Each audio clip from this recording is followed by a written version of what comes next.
It's time for Coffee with the Chicken Ladies, a podcast for people who love chickens. Hey everybody, and welcome. It's Chrisie&Holly from Coffee with the Chicken Ladies.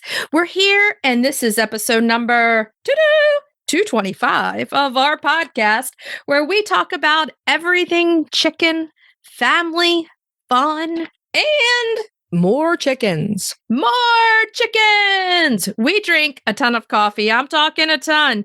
But most importantly, we hug chickens every day. And we kiss them too. Don't forget. Now, today we're brewing a special brew of coffee that is from our guest that's going to be on our main topic today. Holly Ann, what kind of coffee are we brewing?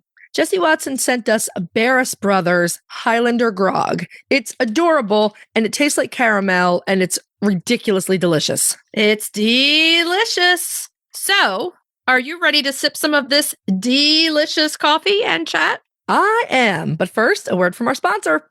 We have some exciting news to share from our sponsor, Grubbly Farms. They're here, new and improved, Grubbly's World Harvest. I'm a longtime subscriber, and my flock love the healthy, nutritious treats, plus orders $40 and more ship free. If you haven't heard, Grubbly's has a fantastic layer pellet and crumble feed. It's packed with plant and insect protein, perfect for those picky chickens and ducks. Grubbly Farms makes food and treats for healthy pets and planet.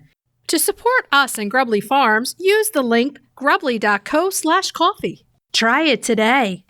Okay, so it's full spring over here. Full spring. It is crazy. Like, everything's popping out. That's what she said.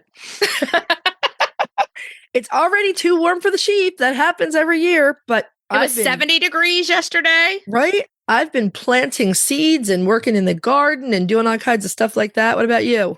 I have been out in a short sleeve t-shirt. Yes.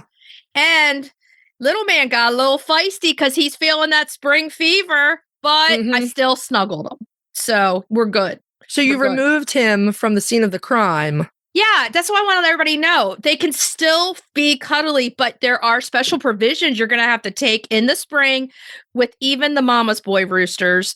Those hormones are going to take them over. So yeah, I removed him from his ladies and took him over to his chair, and we sat there and we snuggled for about 30 minutes, and he was great. But before that, he was like, Mama, I'm going to take you out. And so I took him out.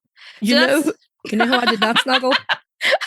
Oh, I know. I did not snuggle Giorgio Armani. When I was on the phone with you yesterday, he got you in the thigh, I think. Yeah, it was a scratch. Yeah. Like right through my leggings too. That's not good. That's not good, ma'am. Well, this is my fault because I have not had the time to invest in this relationship. I mean, he will settle, but yeah. I took little man out last night too. Yeah. I took him out last night. Yeah. I'm trying every single day so I can keep the bond and try to make the bond more powerful than the hormones, but I don't know if that's possible or not. We'll see.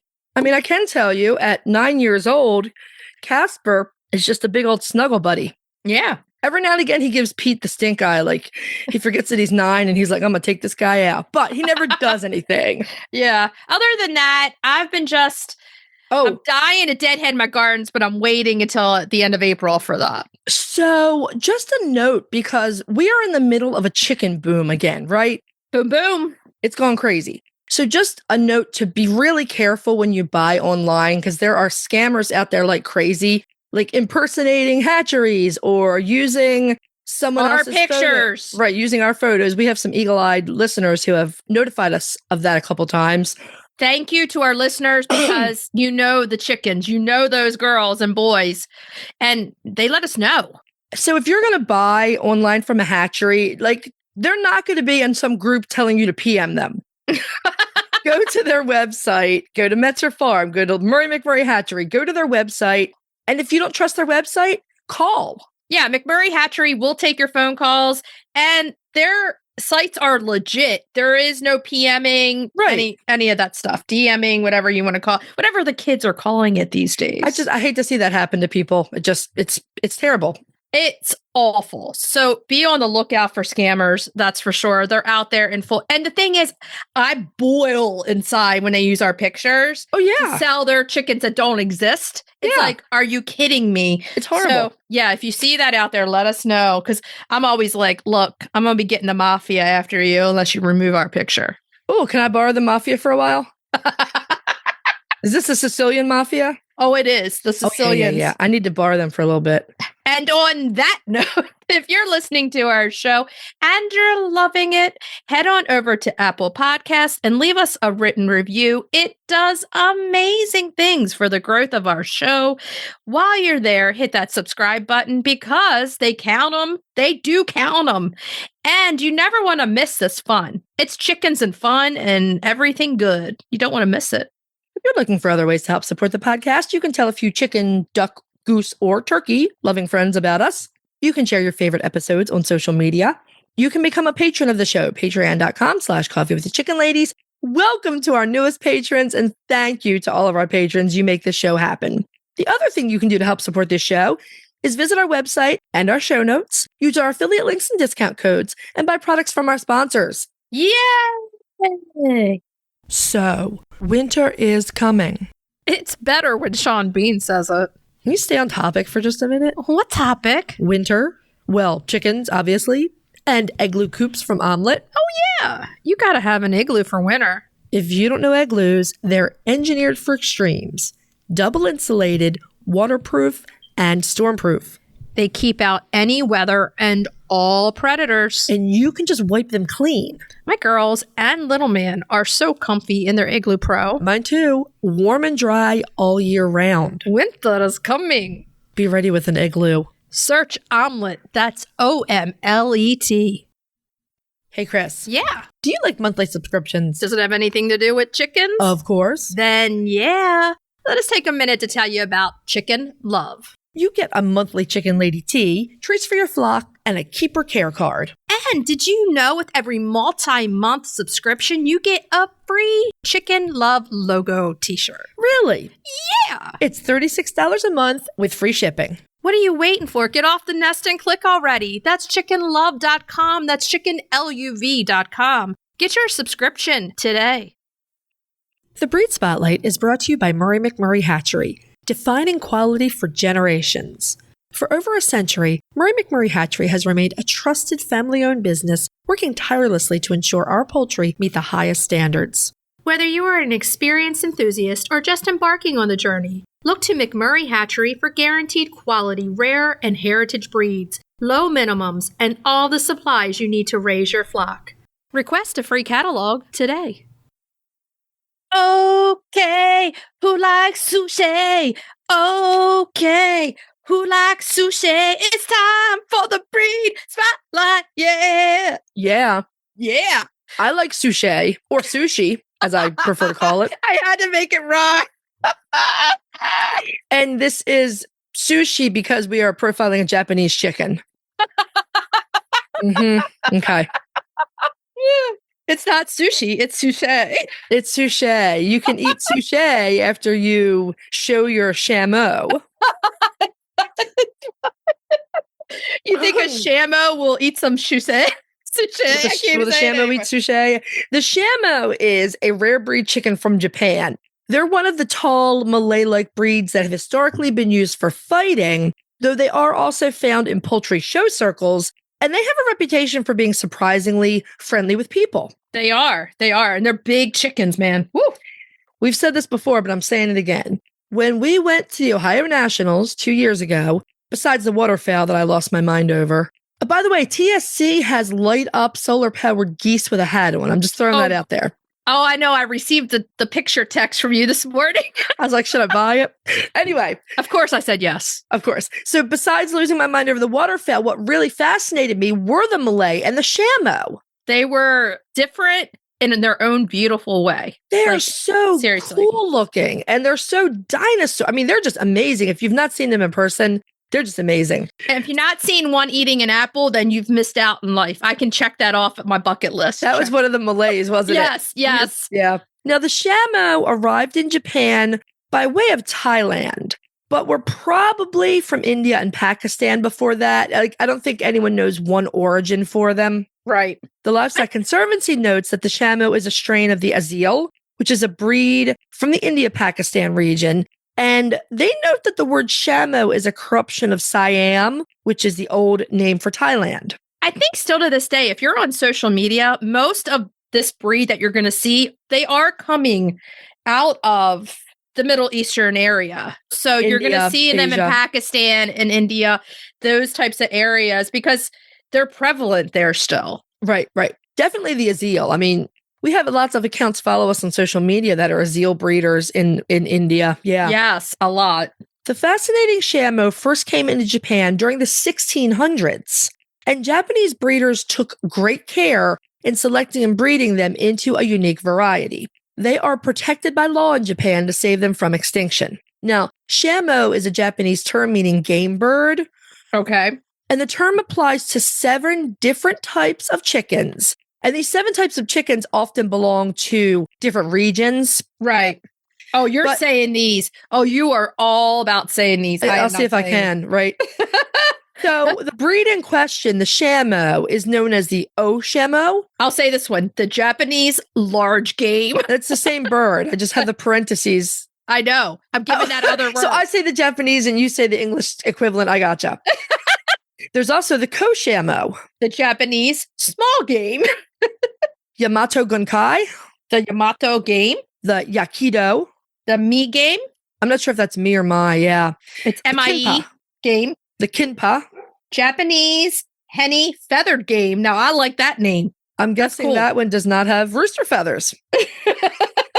This one always fascinates me. The Nankin Shamo. The Japanese Slendier game. I'm using Mark Metzer's rendition. Right. I say Slendier an awful lot. The Ichiko Nankin Shamo. The Nikado Slendier game. Now, here in the U.S., we do not seem to have all of these wonderful distinctions. Chrissy is heaving a sigh of relief. Thank God, man. Thank God. We have the large-tail Shamo, that's the O-Shamo, and we have the Bantam Shamo, the Ko-Shamo. Now, I've never seen a Bantam Shamo. I would love to see a Bantam Shamo. They must be the neatest looking little things. Oh, yes. They have to be. That would tempt me just because I would love sitting and looking at them every day. Remember that Queen Victoria's first birds that people called Cochins were actually something like Malays. Right. And she would sit in her poultry yard every day and watch them. I get that. Oh, yeah, totally. Now, soldiers returning from the Second World War are probably one of the ways that the Shamo ended up in the U.S., especially soldiers from the American South who wanted to breed Shamos with their fighting birds. Blah. But enough of the Shamos that made their way here were kept as purebred, and the breed was accepted by the APA in 1981 in 3 colors. That took a while. Well, I mean, if all they were doing is being used for mostly fighting, I don't know. Let's go through the colors. Okay. So there's black-breasted red, and the dark Shamo. Now, the Standard of Perfection notes that the dark Shamo is a variety that has similar coloring to the dark Cornish. Okay. I love the dark Cornish color. It's really pretty. In 1996, a Wheaton Shamo was accepted by the APA, but in female only. I'm pretty sure that the male has also been accepted since that. And it's probably in the most recent printing, the 45th printing that's over on my shelf. So we're just going to say, yeah, the male's in there now. It's in there. That's what she said. Okay, so this is like my type of bird, even though I'm short. The Shamos are tall birds, okay? They might be taller than me. Who knows? They're taller and long-legged, which neither one of us are. No, we're not. So up to 30 inches, that's almost 3 feet, with hard feathering that sits tightly against their bodies. No fluff to be seen. So they're different. There's no fluff, and they're tall. They're models. They're like, definitely. So the APA notes in the Standard of Perfection that the Shamo's feathers barely cover them, and they show a lot of skin. And, you know, ooh la la. Their bodies are quite vertical, so that means they're tall. They're like straight up and down. Not, a lot of chickens are kind of horizontal, right? It's a new word for tall. You're quite vertical. How is it vertically up there? How are you Vertical doing? chicken. I mean, the bulk of the chicken is upright, right? Yes, it's quite You vertical. think of dorking, and the dorking is a very horizontal chicken. It's quite horizontal. But they do have a meaty frame. I mean, people walk by and they're like, wow, look at that meaty frame. Dun, dun, dun, dun, dun. Meaty frame.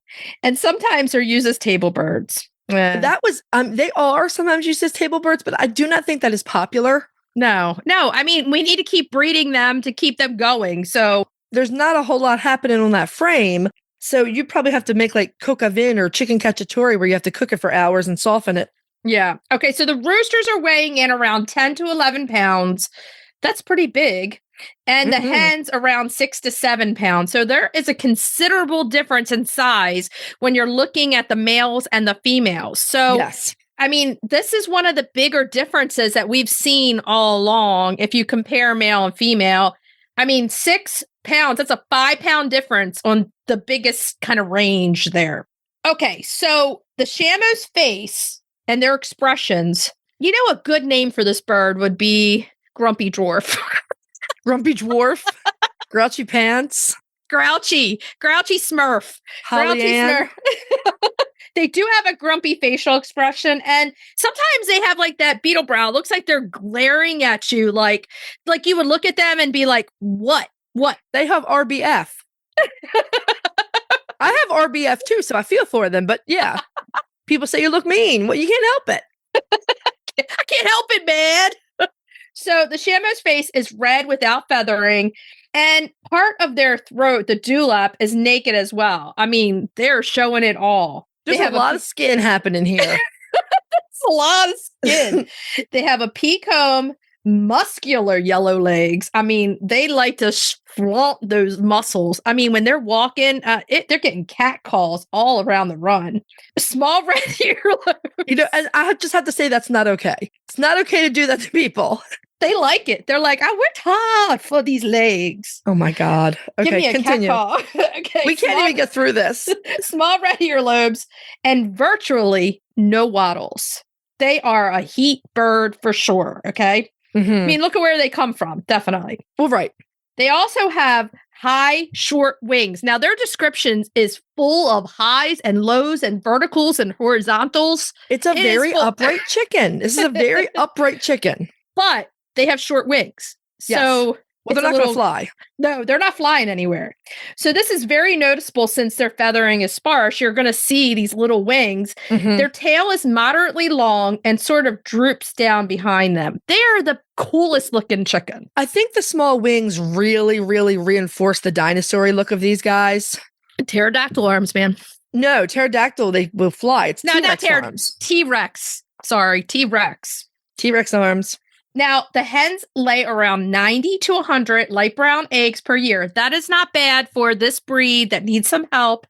Right. And being unusual. People are really, this is a come see my chicken kind of chicken. Well, and a lot of breeds, if we said 90 to 100 eggs a year, people would be like, that's no good. But for this game bird class, that's really good. Yeah. So this is a heavy hen without fluff. So crush injuries to chicks are possible. So you don't really want her to go broody because she's big, man. She's going to sit on these chicks. I would imagine. Yeah. I mean, sure, you can let them go broody and hatch if you want. You just have to be cognizant of the fact that this can happen. So you might want to limit the number of chicks she's able to sit on or something like that. Exactly. Or just give all the eggs to an Orpington. Yeah, exactly. And the Orpington hatches these eggs and said, what happened? What happened? Like, I have a nest full of unfluffy dinosaurs. But being serious, though, even a big bird like an Orpington can cause crush injuries. Oh, yeah, definitely. The Shamo, when we first profiled the Shamo a couple of years back, they were critically endangered. But a lot of good work has been done with this breed to the point where they have now moved up into the watch category on the Livestock Conservancy's conservation priority list. That is great news. That is awesome news. Since cockfighting is illegal in all 50 states, ring the hallelujah bell. Thank you. Thank you. And this is a felony in 42 states, plus the District of Columbia. Thank God. This bird needs some other jobs.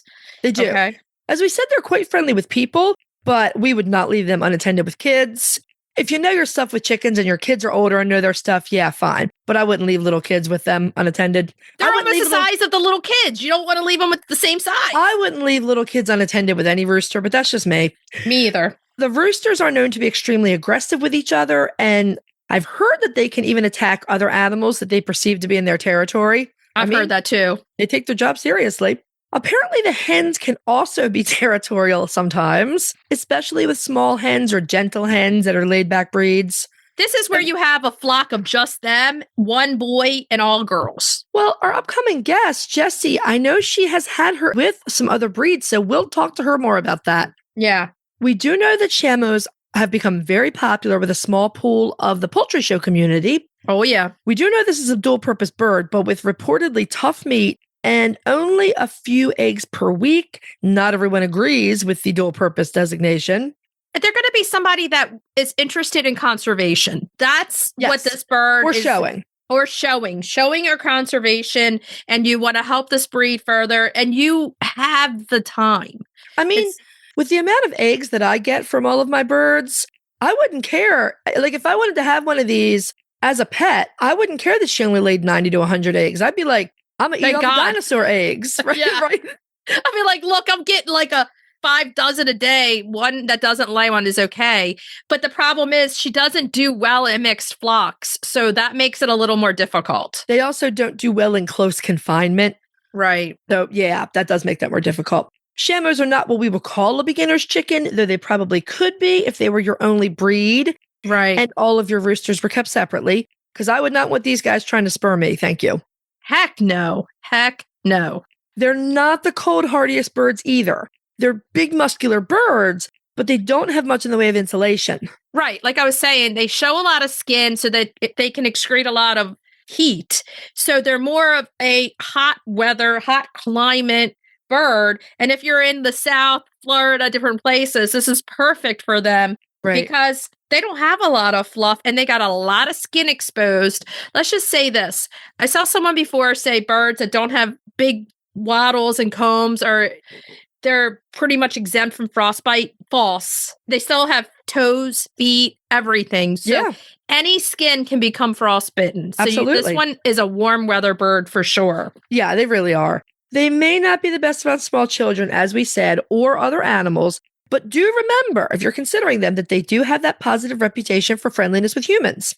Gentle giant. Yeah. In some circumstances, they are. Yeah. Right. I think that I could have spent a lot of time sussing out more of what was done with them in the early 20th century, but I think it just would have been probably a small group of people showing them, and then the rest, them in the American South being bred for fighting. I just didn't have that in me this week. I just didn't. No, we love these birds with everything we have. We don't want to hear about them being fought. We want to hear how it's abolished around the world and never done again, because it really shouldn't be. It's an abuse.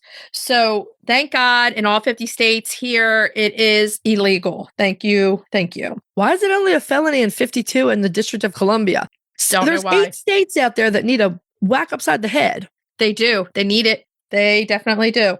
So there are a few different Shamo breeder clubs on Facebook, and a few breeders come up when you Google search. But they're still not what I would call really widely available. You can also search the Livestock Conservancy's breeders directory, see if you can come up anyone local to you. And that is the absolutely gorgeous and fascinating Shamo. We love the Shamo. Are you ready to dive into the fascinating world of backyard ducks? Look no further than Metzer Farms, your premier destination for top-quality waterfowl.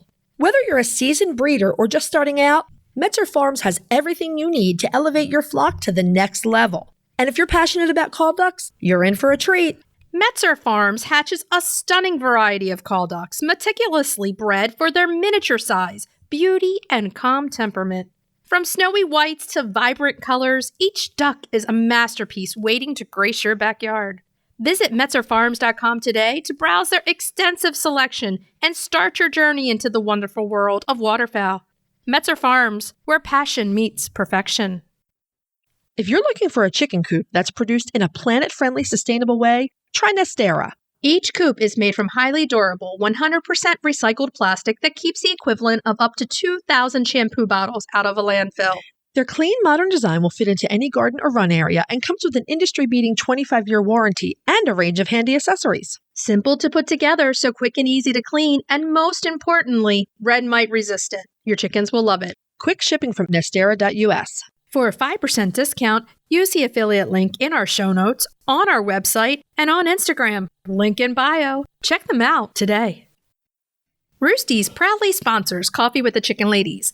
They're back with an innovative new product. You're going to want to check this out.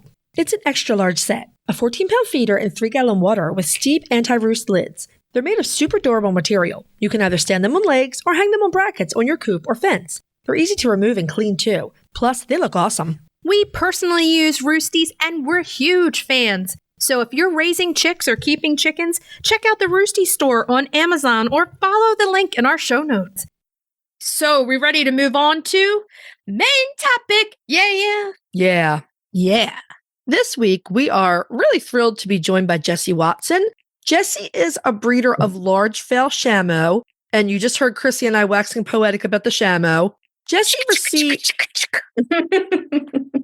Sushi.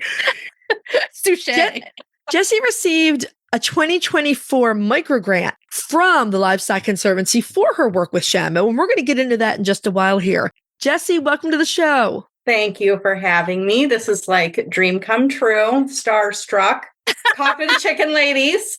Welcome to the table. Woohoo! Yay. We first met you personally in Ohio at the the Poultry Show. It was awesome. You did. How cool that you actually got to see one of my birds and you live nowhere near me. No. I'm telling you, we were crazy. Like, we love all the big fluffies, right? But at the show, it was the Malays, it was the Shamos, and it was the long-tailed Sumatras that we were like just dumbstruck over. They were so interesting. We spent most of our time in that back right corner, I think. Yeah. Because there were the giant Semifaverals back there too. It was like the Houdan. Sultans. Yes, they were all back in that right corner. And we were just amazed at your beautiful birds. We love them. I think that like the AOSB, all of their standard breeds, because most everything that gets added to the APA is going to end up there. You have such a variety. So it is definitely the most fun aisle to walk down. I mean, I like walking down Silky Row, but there's nothing like seeing the giants with the long legs and the long tails and so much variety. They were fantastic. They were amazing. I want to start it off with the question of just, hey, introduce yourself to our listeners. Tell us a little bit about yourself and what you do so everybody can get to know you. Well, I go by Jessy Watson or Jess, and I started raising normal birds, believe it or not. And then I briefly even thought I wanted to raise Seramas on the complete other end of the spectrum. Yeah, right. And I actually got into Gamefowl from a rescue. There is a rescue nearby in Chicago that will take birds that are from fighting ring busts, and they will try and rehome them. They need kind of specialized homes. And, a lot of people reach their limit. They can't have lots and lots of them in their yard. So I took one of these birds and could not believe that there were chickens that also had sort of this intelligence like what my experience with hookbills and parrots, and where they're just so engaging and want to be with you. They don't run away from you. They're not really interested in friends. And so I just dove really headlong into Gamefowl. And I found the people to be equally as interesting because they have just a completely different set of problems and different goals, and everything was just different. And I thought, well, I really think I want to be involved in this circle. And that was the beginning of the end. And then I took a deep dive. I like to go scuba diving right off the bat. Sounds good to me. Sounds good. So anyway, I got started that way. And then I wanted to see what, as far as exhibition fowl, because I really enjoy chicken shows, which I had done with the Seramas a little bit.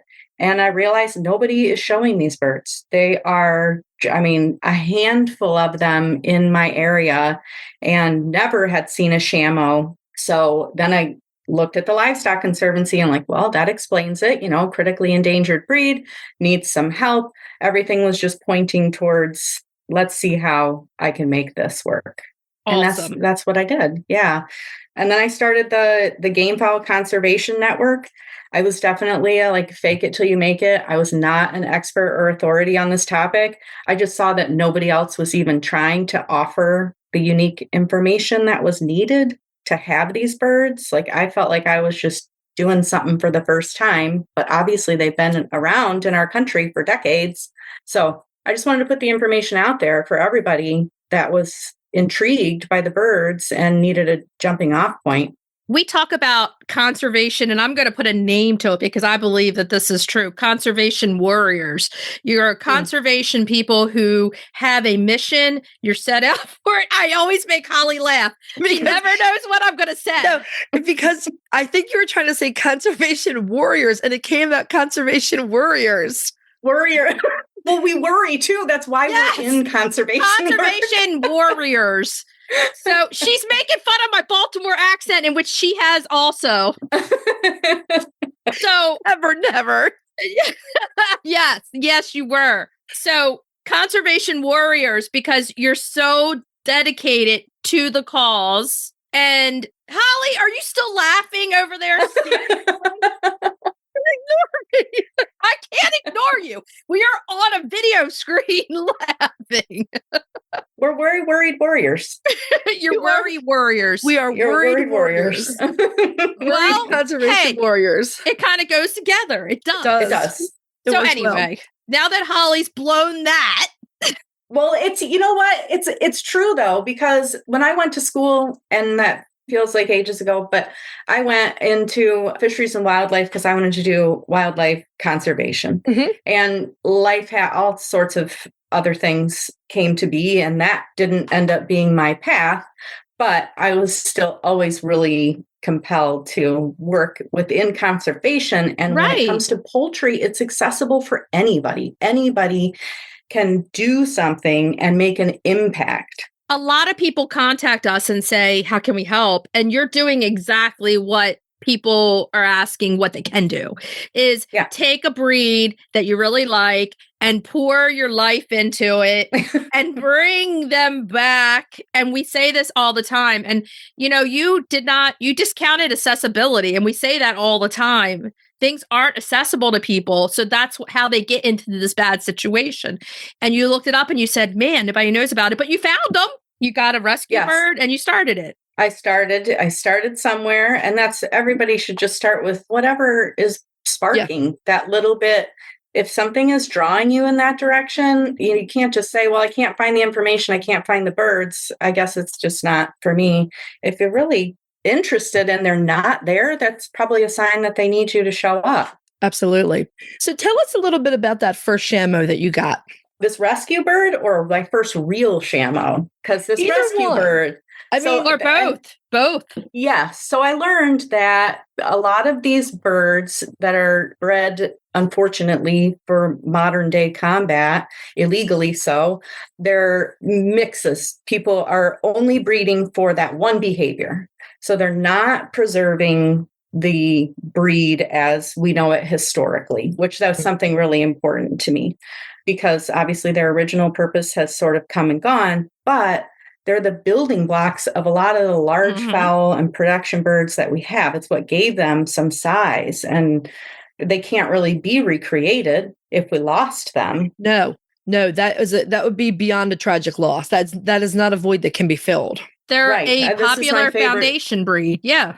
So it's cool. It's about rescuing the genetic diversity that they offer. And so I knew I didn't want to do this whole mixed up bird business. I mean, I love you can have a barn cat, you can have a really nice dog that is a Heinz 57. But when it comes to livestock, there was an original purpose to these animals, and they need to be preserved in their pure form should they be needed in the future to recreate a breed, or if our climate does change. I mean, they have certain things to offer that are very specific, and that's why they were developed. Yeah, that's really an awesome way to look at things, and you're doing exactly that. So tell us exactly, as you know, their purpose that they were put here for besides game fighting. Yep. It's a game foundation fighting breed. is the obvious thing, yes. And even in Japan, where they're protected now, their fighting style is just completely different. Like it is illegal even in Japan to place monetary bets on any type of a fight, but they do still preserve the offensive Shamo and the defensive Shamo. So even when you watch them out in the yard as they're growing up, which Shamos take a very long time to grow up, they stay babies for a very long time. I mean, they will not lay an egg for a year. That is very typical. Wow. But watching them, how they engage and interact with each other, you can pretty much pick that out. Some of them are very outgoing and offensive, and they want to start something, and they're the first ones to arrive on scene. If there's something, a snake in the yard or something, I mean, boom, they're there. They're taking care of it. And then there's the ones that really hang back and they're like, I'm here to assist. I'll be your backup. Don't come at me first. Where are you going? And they're kind of the duck and dodge Shamos. And they're very good at what they do as well. Yeah, I love them. Wow. Ask me more questions. I can clearly see how much you love these chickens. Yeah. It's so refreshing to see it. So tell us again kind of what the very first Shamo was that you had that drew you. Yes, finding the breed pure was really challenging. And I had just happened to see a name floating around as in message boards on Facebook, all this stuff. So I'm like, okay, I had no idea what it meant because it was a unique name, Zook. I'm like, okay, Zook line. What does that mean? Maybe this is an individual that I can actually find. And I started asking. And lo and behold, this was an individual who had Shamos very early on. He was gifted a Shamo from Horst Schmud, who wrote the Oriental Gamefowl book, literally. And so he had them from a kid, and everybody seemed to know this bloodline. Additionally, it seemed to be the only bloodline that I could find, which now I know there's also a couple of people out west who have been keeping them long enough that they have a name for themselves. But in the Midwest, actually, this guy's in Pennsylvania. So if you ever want one, let me know. Oh, that's close, Holly. Yeah. Are we driving there? Are we driving there? Very close. Yeah, of course we're driving there. It is my dream to also go. And would you know, he had been in poultry so long. Have you heard of like the linesmen who would go in their wagons with all sorts of chickens and go poultry show to poultry show? They load them up on trains and all this stuff. So his family had generationally been in poultry since like the dawn of exhibition poultry. Wow. Which I thought was so cool. Yeah. And, you know, how invested he was in the breed. So anyway, I got my first hatching eggs from him. I rolled the dice and I got hatching eggs in the mail, which, as we all know, is basically gambling. Yeah. It's gambling on chickens. And it worked out for me. And I was able to get a lot of information. I sent these pictures back and forth. Well, why isn't this a Shamo? Well, why isn't this a Shamo? And because that information wasn't out there, I needed somebody to really point out these key features and what was different and what to expect then when I had these birds as adults. Because there were times I was like, I don't know, this seems kind of scary. Like, is he trying to get me? Is this normal? I had to learn all these behaviors are unusual. How many hatched out of that group? 6. I started with 6 birds. 2 of them were males and the rest were females. And unfortunately, out of that first hatch, it's never happened to me again. They call it a man fighter. And I kept asking questions. I said, this bird, even as a little chick, he charges at me. He wants to bite. He wants to, and he never changed. And when they're that big, you know, you just can't. Right. You can't keep them around like that. And it's very unusual. I've never had another male like that. But that was my introduction. It was kind of like, are you going to stick with it or not? These things are a little scary. Yeah. So overall, that's a pretty gosh darn successful hatch. I mean, 4 hens and yeah, that's really good. I mean, it was something to cling to. Yeah. Yeah. Well, and the boy and the little guy who was coming after you wouldn't want to breed him anyway, because you don't want to pass that trait on. That's for sure. Don't want to pass that on. And I learned, I think that it was integral for my rapid learning about their behavior because they had these 2 males, one of which you would have seen at the National, and he's been in the Livestock Conservancy magazines and all this stuff. He's just very photogenic and he reminds me of a giant Muppet. He loves people and he's very friendly. And then here's this other one that was just a total opposite end of the spectrum. What colorway is he? What color? I only have Wheaton Shamos. Yeah, Wheaton. See, I can't remember what Chrissy told me yesterday, but I can remember that your bird was a Wheaton. Wheaton, yes, and I love that variety. That is true.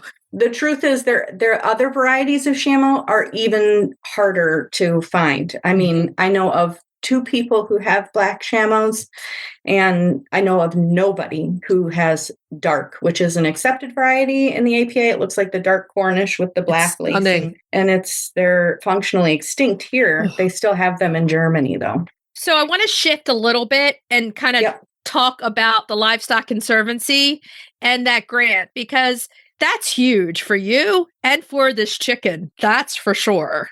It was huge. I think meeting Jeanette in person at the National was extremely helpful for me because I made that connection. I got to write an article for the Livestock Conservancy. They have like a quarterly that comes out.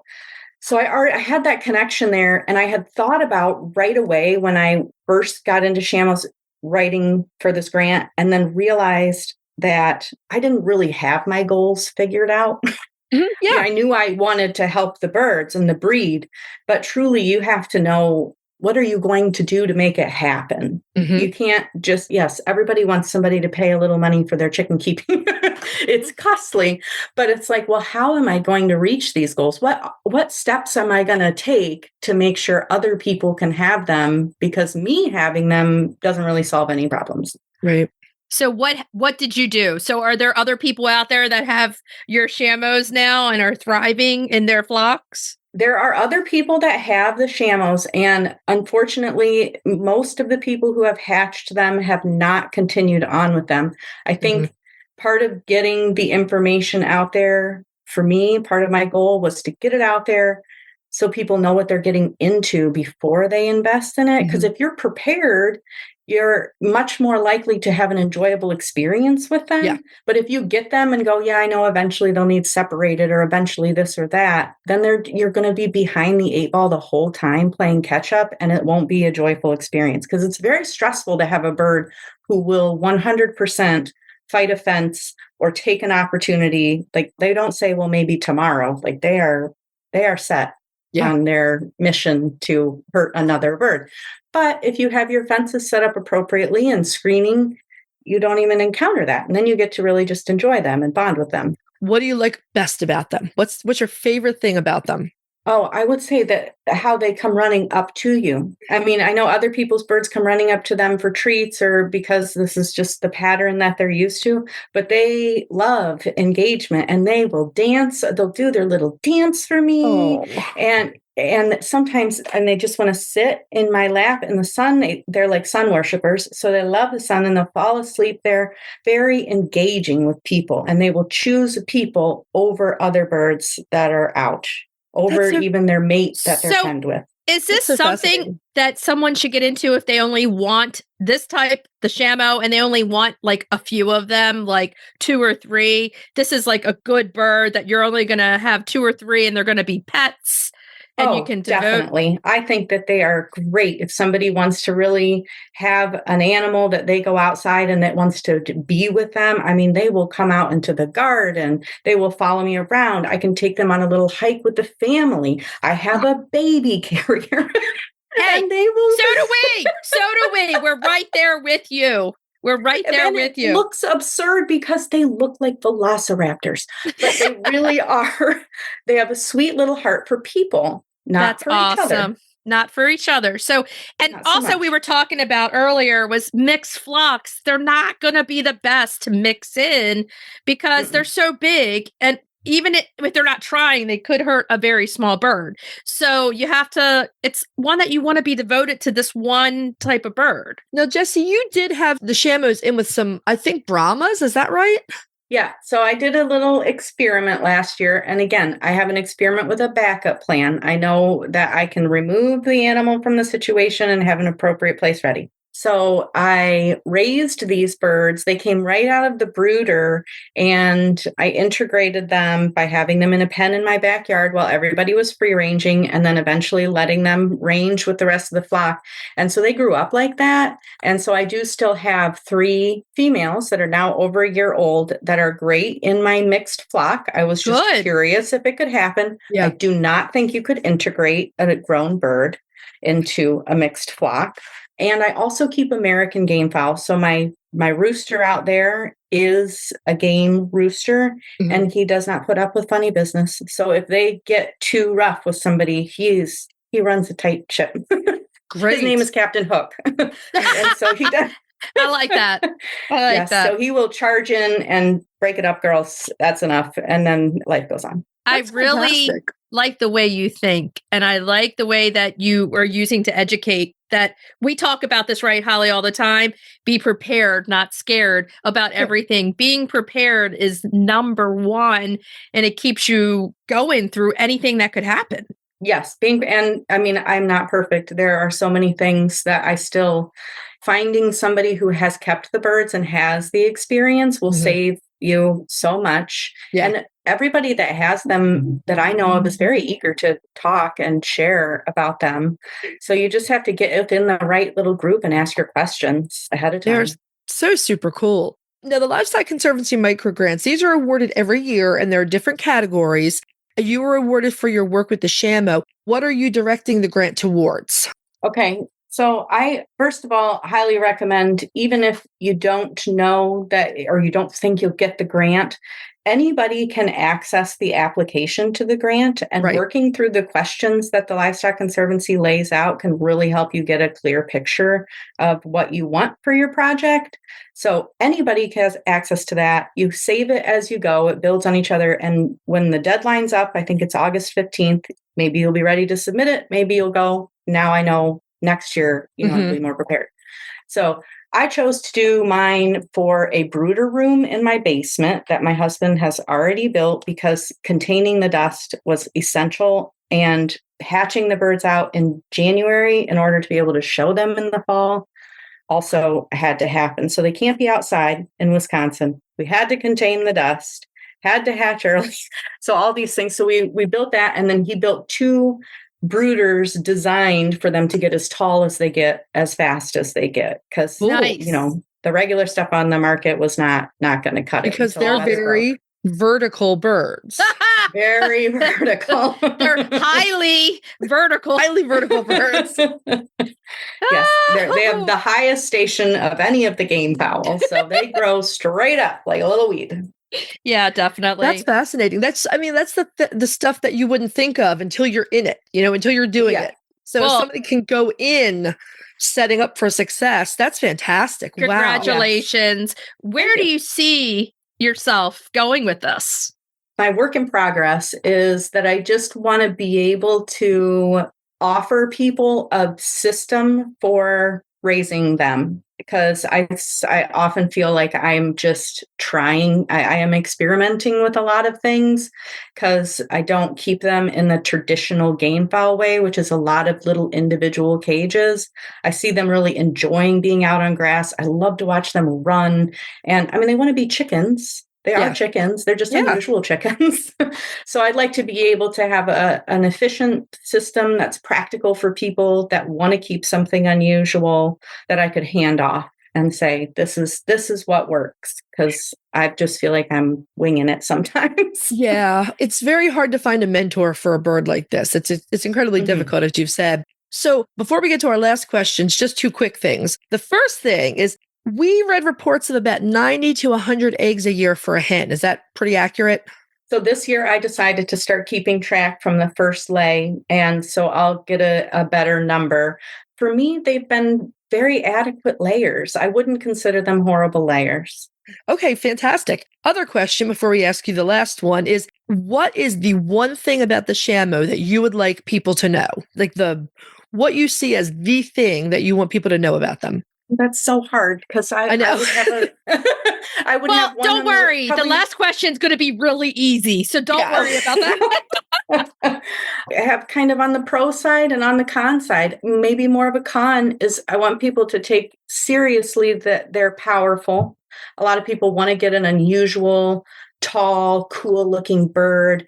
And, if you have children or thinking about it as a 4-H project, you really have to know what you're getting into because they can do some damage. So I think that's important that people know that.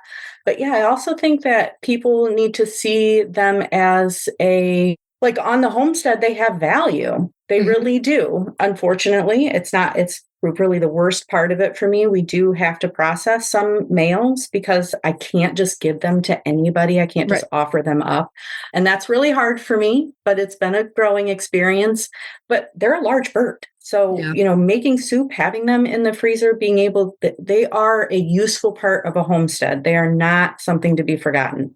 So literally they can be a dual purpose bird. Exactly. They're laying eggs. If you're breeding them, you're going to have meat for the freezer, and they're almost the size of a small turkey. So, wow. Okay. So the final question, what we ask every single guest that comes on this show, we can all count to 3 after we ask and answer it with you. And we ask this of everybody, and I'm sure you know what it is what is your favorite breed of chicken? Well, the Shamo. For a second there, I thought you were going to pull one on like the Cochin. For a second, I thought that's what you're going to do. Exactly. I was like, let's just say it with Jess all together because we already know the answer to this one. And I love it. Shamo. They are the most amazing birds. I mean, I was like, Chrissy and I couldn't stop talking about it. We left and we were like, can you get over the Shamos? And we just could not get past that.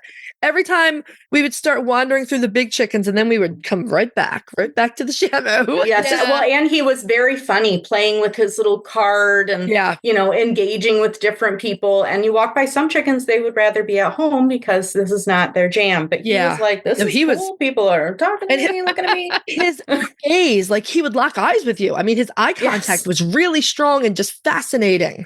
Okay, one of my goals. More people get a chance to see them in person because I think that changes everything once you really engage with one. One of my goals is now to meet Jess and hold one of these Shamos. Yes. Yeah. Well, maybe if you get to the National this year, the guy I brought last time, he has been cracking me up. I walk him out to his little outdoor pen and in my arms, he crows and it's so deep and he's so big. And he just cracks me up. I just have never had a bird do that. He's so comfortable and confident. Hey, she's walking me out to my I love that. That's what little man does. He crows in my ear and then I can't hear. Oh, the little squeaky ones are the worst. And that's a little tiny bird. I'm like, I can't imagine a huge Shamo crow in your ear. He sounds like he smokes 2 packs a day, though. It's been awesome having you here to talk and chat Shamos with us. And I love you even more now that we're sat down and we could really talk. Yes, this is great. Yeah, thank you. So, Jess, I know that listeners can find you on Instagram. What's your Instagram handle? Keep clucking. Keep clucking. So people looking for other resources like the Gamefowl Conservation Network, is there a website for that I can link in the show notes? Gamefowlconservation.org is that website.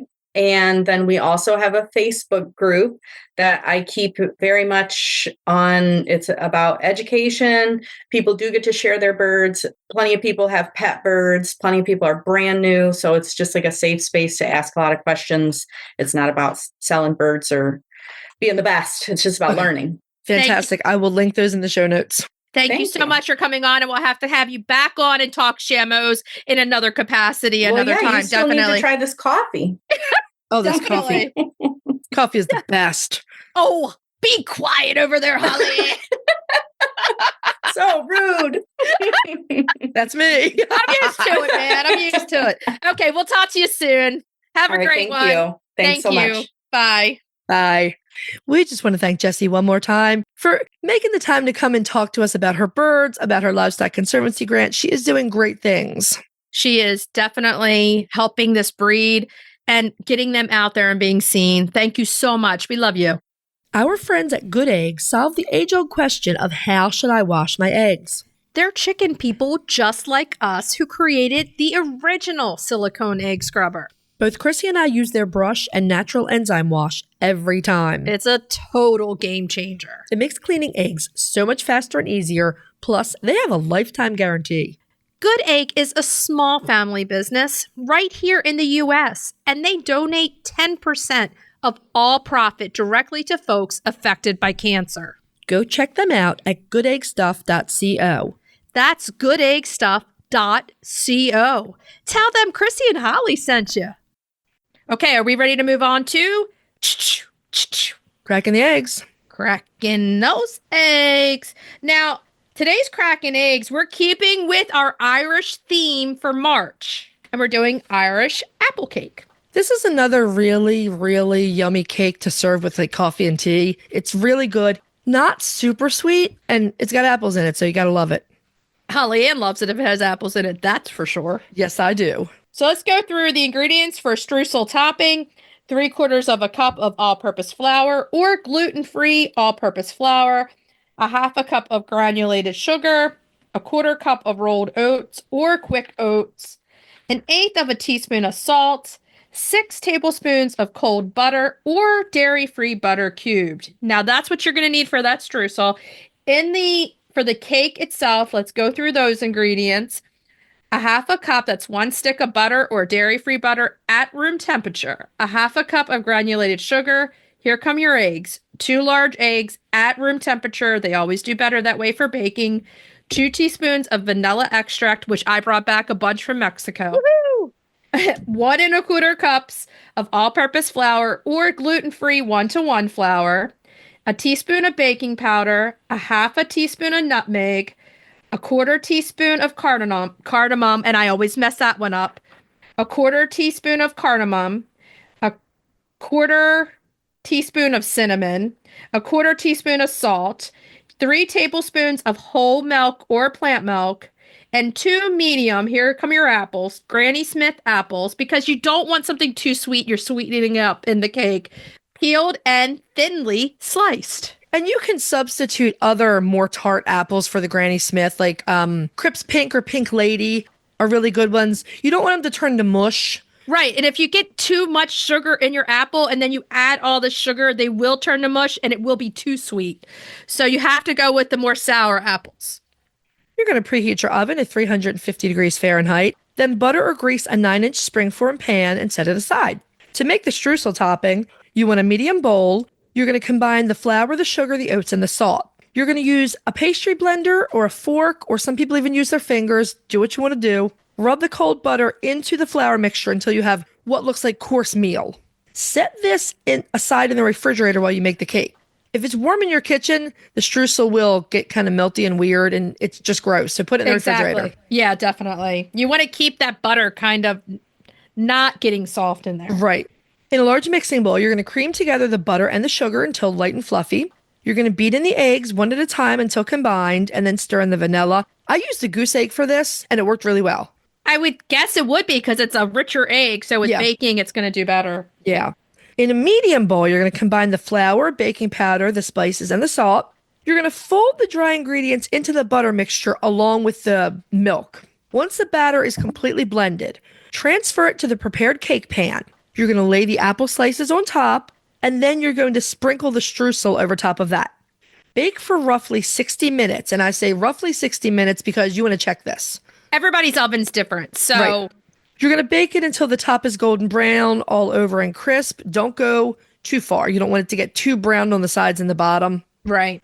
When it's finished, remove it from the oven. Allow it to cool completely. When you're ready to serve, you can take off the springform. You can dust the cake with powdered sugar, or you can serve it with custard sauce, which would be traditional in Ireland. And it's a great accompaniment with coffee or tea. It's a really, really nice cake. It's kind of rustic. It's delicious. And bring it to your besties, which everybody doesn't realize this, but we really haven't seen each other in person since December. Right before Christmas is the last time we've actually seen each other in person. Until tonight. We'll see each other tonight. We'll see each other tonight. We've been working remotely with illnesses happening and bad weather. So we're actually excited to be working together tonight. So maybe you could bake this cake and bring it for me. How much time do you think we have left in this day, girl? Next time we get together at your house, I will make it for you. Okay, try it. You might like it. Let us know what you think.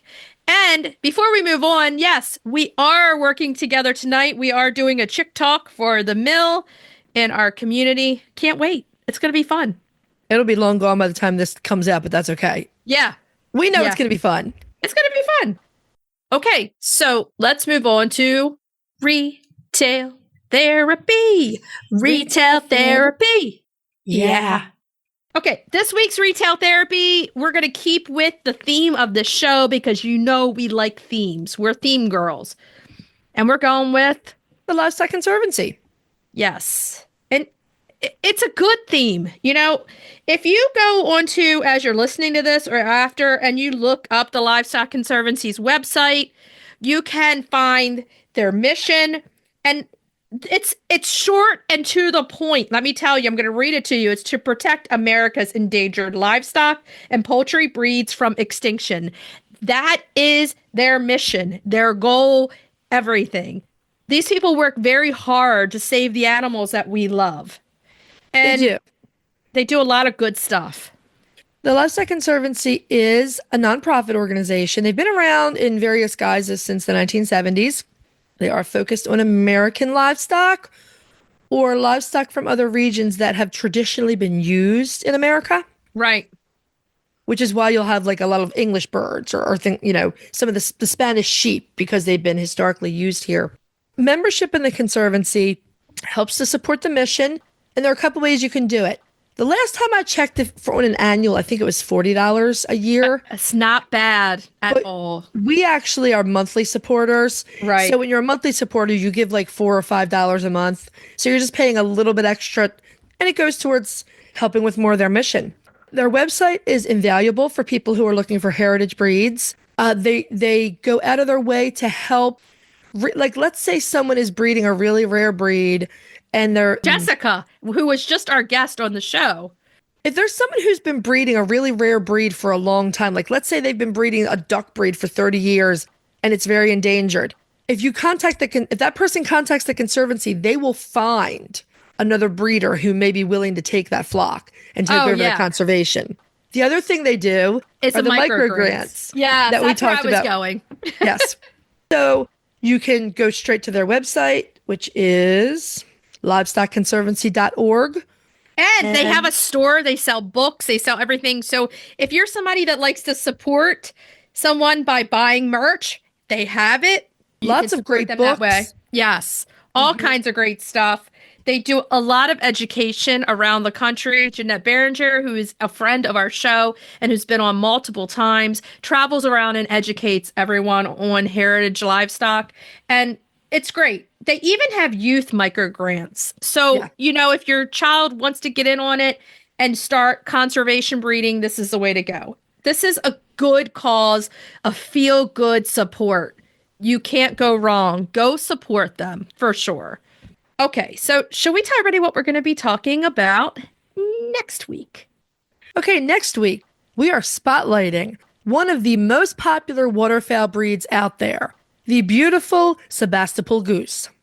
Oh, Swan Lake. Swan Lake. Main topic, you and I are our own guests. We're our own guests, baby. Yay. We're going to be talking about chicks and shipping stress and what you can do to help your chicks thrive when they've been stressed. This is important. Ooh, it's our last Irish recipe of the month. We're doing savory Irish potato cakes. Yummy. Yummy. And retail therapy. We're going to talk all about Hank's Homestead, which is a coop cleaning service. You go, Hank. So what should we tell everybody to do until next week? Hug your chickens, ducks, and geese. Every day and kiss them too. We'll talk to you next week. Bye-bye. Bye. If you'd like to see more of us, please follow us on Instagram at Coffee with the Chicken Ladies. If you'd like to help us grow the podcast, please leave us a written review on Apple Podcasts. If you'd like to become a patron of the show, please visit our Patreon page, patreon.com/Coffee with the Chicken Ladies. Thanks for listening.